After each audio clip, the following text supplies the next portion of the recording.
another video. We made it, guys, to 2025. Round of applause to everybody that made it, and salute to those who didn't make it to this year. Um, Happy New Year to everybody out there. Hope you're doing well. Hope all of you set your goals high and everything. But y'all see the title of this video. I'm going to talk about 5 things.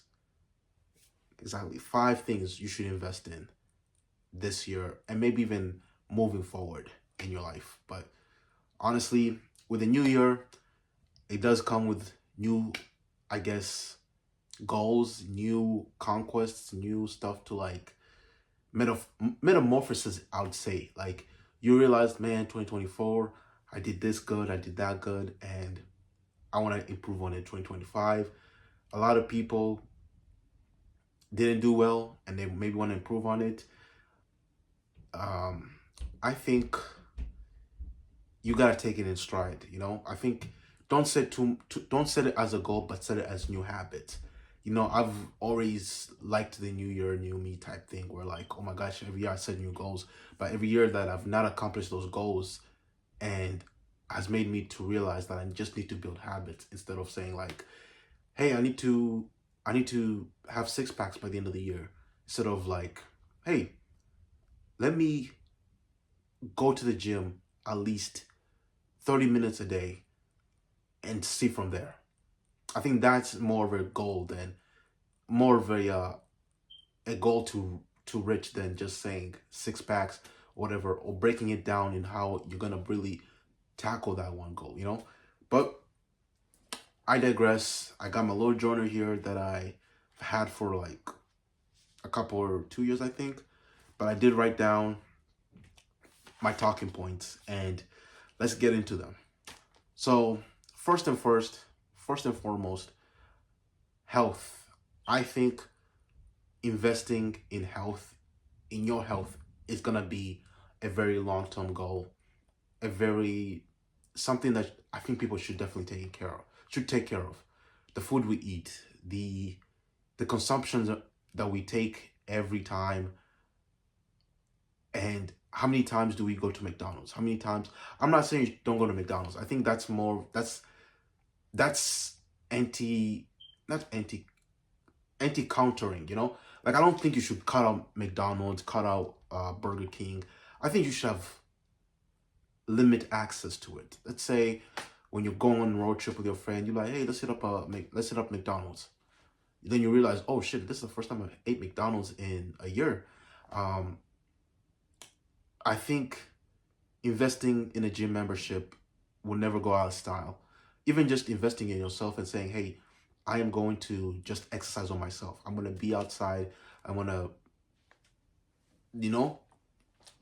throw punches, push-ups, whatever. That is doing more than just, just saying, man, I'm going to go to the gym and whatever happens, happens. I think being intentional with your health, saying, hey, I want to eat better. I want to feel better. I want to invest in myself and see my capabilities as a human. I think that will never go out of style. Health is the one thing that's always going to be sexy, I think. When you see someone and you say, hey, that dude over there is healthy, and not only just investing now, but investing in your future, 60 years, when you're 60 years and you still can walk as if you're like 40, I think that's going to be like very, very admirable.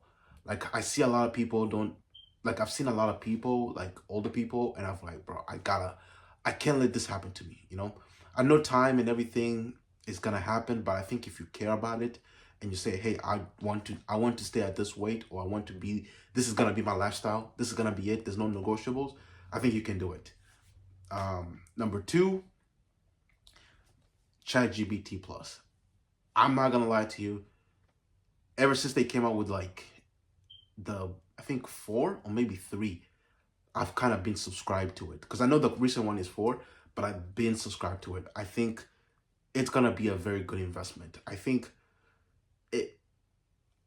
the new updates with like the project thing, like I've already utilized it, and it's really like something you can see like, oh wow, this is where all my stuff is, and this AI is helping me put it together and put my thoughts together. I have all these ideas, and let me do this, you know? I think with Google search, what makes this AI better is that with Google search, you are limited with like so much. You're not limited, you access so much, and it's not concise. Versus ChatGPT, it's very concise. You're getting an answer. You may go on and ramble and everything, but you're getting an answer. You are getting a solution to a problem. And that's where, you know, I think I use them in tandem, where I use Google, where I search up like a PDF, download that, and then transfer it to my project on ChatGPT. And that has really been a game changer. I'm not gonna lie, $20 a month or $30 a month, I think it's gonna take you a long way with ChatGPT. It's really that good. I hope they don't come out with like another premium level, because right now that's as much I'm gonna pay for this, because it's ridiculous how useful this thing is. AI may be here to take our jobs, but oh my gosh, is it helpful?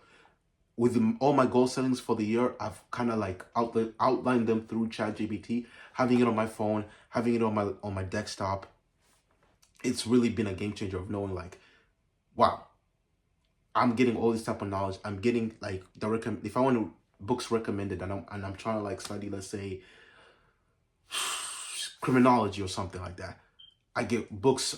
I can type in ChatGPT, gives me the books. I go to Google and I see the books, and I see, okay, this, and this. Put them in a cart and just put them on my watch list or waiting list, and I'll get them. So I think that is definitely something you should invest in. $20 a month. I think people who are looking to like stop spending on fast food or stop spending too much on this, invest in ChatGPT. That's all I can say. Number 3, I'd say understanding another culture. And with this one, I'm specifically saying, if I'm American, right? Let's say if I was actually, okay, let me say for my country, I'm from Uganda, right? I the country next to me that is Kenya. I wouldn't say like I would invest in like, because they're like my neighbors. So it's not like it's so different. Okay, maybe like we all like, it's Africa's very diverse. Even just like my next door neighbor, which my next door country is super diverse. They have all this other stuff. I'm thinking of a way of like, if I'm in Africa, let me understand what the heck is going on in Mexico, like, or understand how to speak Spanish. You know, like I think that's what I mean when I say like understanding a culture. Like it has to be like polar opposite to where you are. Like me understanding Kenya would definitely, I mean not Kenya, but understanding Swahili and understanding the people, my next door neighbor in Kenya would definitely be helpful. Don't get me wrong. I'm not saying that it wouldn't, but in understanding something like far away, like Spanish, very like something that's not expected. I don't even say not expected, but like it's the second most spoken language. You understand like, oh my gosh, what the heck is going on in Mexico, and you can explain it, and you even know like the language and everything. I think that's gonna be very important going to the future. I can definitely see in the future a lot of like people speaking more than 3 languages, not just 2, 3 languages, because we're talking about people who speak languages, their mother languages, and then the languages of the countries that colonized them. That is very typical. But I'm saying like people are saying, oh, I'm not gonna just go, let's say, because I knew English before I came to America. So I know my mother language, and then I know English. But me knowing Spanish is gonna help me more, because I'm gonna be able to talk to more people. Not only the people in my country, 20 million people, 40 million people, I think, and then people who speak English, but now I can also talk to people who are in Spanish, especially now that a lot of people in America speak Spanish. I think it said that the second most spoken Spanish is the most spoken in outside of Spain. So Spanish is the most spoken in America outside of Spain. So imagine that, you know? So there's more people that speak Spanish in America than in Spain. I think that's what they said. Yeah. More people in America are speaking Spanish than the population of Spain. So which is crazy, you know? So investing in that and understanding other cultures is definitely going, I don't think even it's gonna be a trend. I think it's gonna be the future, you know? I think understanding a culture and understanding how they speak, how they how they uh how they interact with each other is going to be important. And people talk about like, oh, let's all have open borders. I don't think that's being any productive when people say that. I think me understanding someone through their language, that I can speak to them without a translator, without a third person, it means I literally took my time. I understood the grammar. I understood where the what where the language comes from. I understood the history. I understood all this, and I can appreciate them. And I'm not gonna just treat them like some animals. And I'm gonna be like, oh my gosh, this person understands me. That he took the time to learn my language. You know, I think that's definitely some admirable. I can't even say it, but you know what I mean. So I say culture, but even language. I think with this like the recent K-pop craze that happened a few years ago, that's kind of like now dying off. Well, I don't even say dying off, but cooling down, and people like really getting interested in South Korea, and like when Parasite was when they won the award, and people were watching a lot of Korean movies and dramas and everything. I think, and people really like saying like, yo, I like this. I'm going to invest myself into this. I'm going to invest myself in South Korean culture. I'm going to invest myself in this. That, to me, I never understood the K-pop. I do understand the movies, and they are good, but I could appreciate people being invested in other cultures, because it showed people like they were willing to try stuff. And I think people who can explain like the K-pop stuff, I'm always like willing to listen, because I'm like, you probably like you give you I don't know this, so you teach me, bro. What the heck is going on? So I think that's something you could definitely invest in. Like if you watch anime and you like maybe take it up a notch and just like learn Japanese, or learn about Japanese culture. Like I definitely watched anime, and I've definitely seen here and there and everything, and about the history. I have tried to learn a little bit, but when I get time, but I definitely want to like learn Japanese in the future. So, but that's not my focus right now. My focus on something different else. But that's definitely like, investing in like a culture. So my fourth one would be journaling. I think with now that we're so like we're so enamored with our phones and everything, and our thoughts are all over the place, and we can't like articulate ourselves properly, or our thoughts. I think journaling is the kind of the best way option. um a lot of people get on the internet, and I think like me, I use this as an outlet to like kind of get off my thoughts and everything I was thinking. Like I use this platform to just like whatever I'm thinking, I put it out there and just talk about it, because I want to talk about it. There's some videos that will never come on here, because I was just talking to the camera, and that's just my thing. But with the journaling, I think like this is definitely something I'm investing in. Like I want to like get those thoughts that I've been observing throughout the day. Like I want to come back to the end of the night, like 10 o'clock, whatever, and just write. Like I want to take that like and maybe evolve it to a step further, where like I don't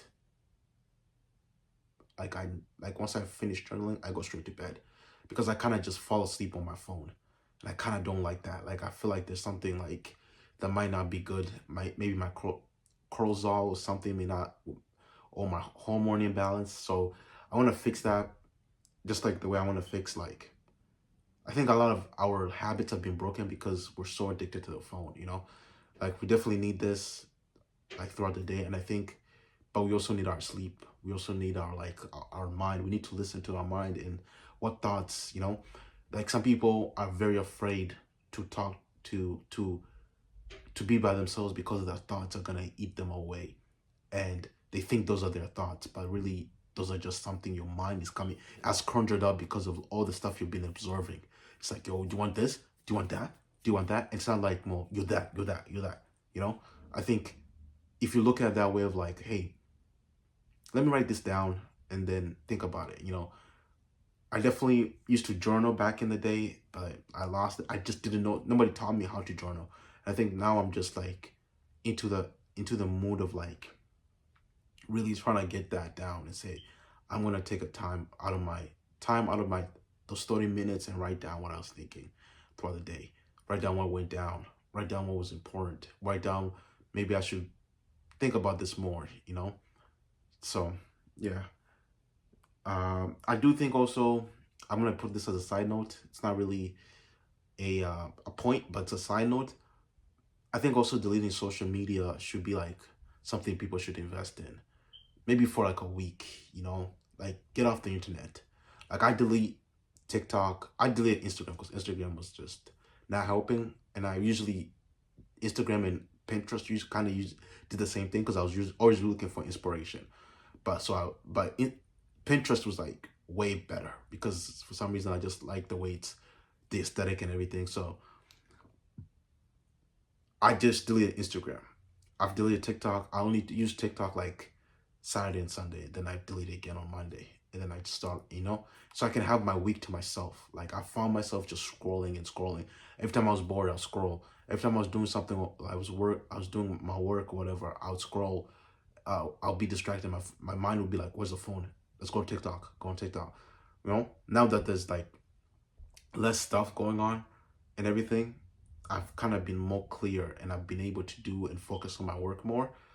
Because I think you also realize that a lot of stuff happens outside of TikTok, you know?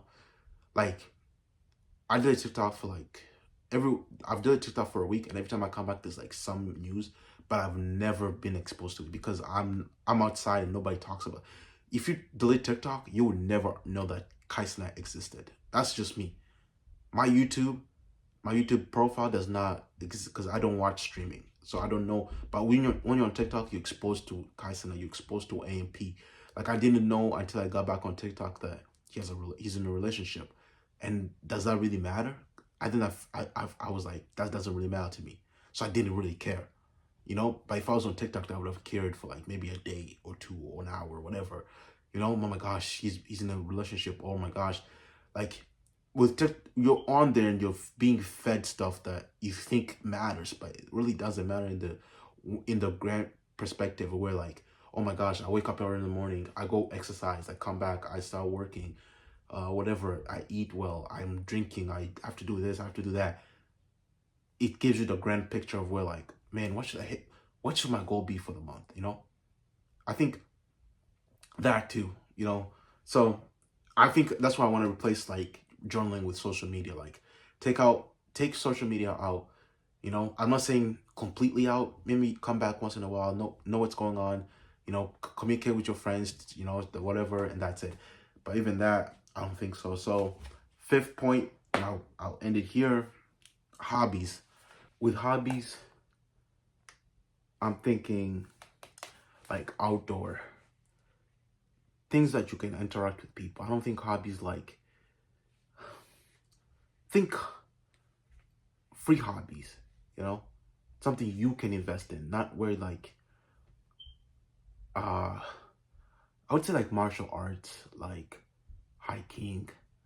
I think I was talking to one of my friends and I was telling them like, hey, of course we need to buy more clothes. I like buying clothes. I like fashion, but I want to buy those clothes so I can have experiences with them. Like I want to go, like, oh my gosh, I wore this fit to Cuba. I wore this fit to this resort or whatever, you know, intermingling my hobbies and my interests. Go ahead and spend like 1,200 on a jacket because it's a hiking jacket. It's a weather jacket. So I'm going to be hiking. I'm going to, you know, that 1,200, then really you get a buck for your money. You're like, oh my gosh, this jacket is nice. You know, it's one thing to buy a jacket and you're just buying it because of the name, like let's say Arc'teryx, and you're just buying it because it's Arc'teryx, you know? It's another thing to buy it because it's Arc'teryx and it's a good weather jacket. And you're like, yo, I had memories in this. And you picturing those, you know, if you took pictures and you showed to your people and you showed them, you're like, wow, this dude is actually utilizing an Arc'teryx jacket. And let's say I had an Arc'teryx jacket and I never utilized it. I feel like, damn, I'm not really putting this thing to the max. I'm just, you know, I'm just logo maxing it. Like, yo, it's Arc'teryx, whatever, that's it, you know? I think that's, like, if you have to spend if you have to spend money on books about taekwondo or boxing so you can understand the form, or you buy gloves and you install a punching bag in your room, I think that's worth it, you know? I think that's worth it. I think that justifies any spending you can, because once you say like, yo, I want to learn this, or this is what I have, it makes me interact with people. I think if you have a hobby that not only you can feel proud of, but also makes friends, you're winning. 10 out of 10. Hobbies, definitely I would invest it. It doesn't matter if they say that, hey, we got a ski trip, but everybody needs to pitch in like 1,000. I don't think it wouldn't matter. You'd be like, damn, I don't know how to get this money, but they'll be like, hey, we got you. A friend you made, you know. And then when you go on that experience, let's say he's in trouble, let's say like his gear equipment is in trouble, you're ready to help him out. And those memories are gonna matter more than just like you buying that jacket or whatever, or those equipment just so you can like look good or whatever. I think that's definitely one of like the stuff. Like, I want to learn how to ski, I want to learn how to snowboard, but I don't have the money. So when I do have the money, I think I would justify, like I was asking how much do you guys charge when I went to one of these resorts, ski resorts. I said, how much do you guys charge for this? They said like 67 like per session. I'm like, okay, well, 177, my bad, 167 per session. I'm like, I can do this, but I need to save up money, you know? It justifies it, because when you do ski and you do enjoy and you do communicate with people, I think it's a small price to pay, because us humans would definitely want to interact with other humans, you know? Interacting with other humans is it's something that you can never, I don't think anybody can explain. Like, it heals you, it makes you better, it makes you feel of belonging. And that's just a feeling that even money can buy itself, you know? I think our view of money also should change as we get older, or as we experience, you know? As I get older, I want my money to go farther, you know? I want it to grow in like whatever, but I also want it to like take me to places so I can experience those places. I can take memories of those places. But that's all I have for you guys though. If you like those 5, please let me know. If you have any other things that you think that are important, comment down. But other than that, like the video, subscribe, share. It helps out the channel. And I'll see you in the next video. Peace. Lil' bro finger itching, niggas penny pitching. I ain't even gon' act like I ain't been there, it's just been a minute. They see me out and then salute, nigga, I been lieutenant. Ex bitch tryna spin back, but her subscription ended.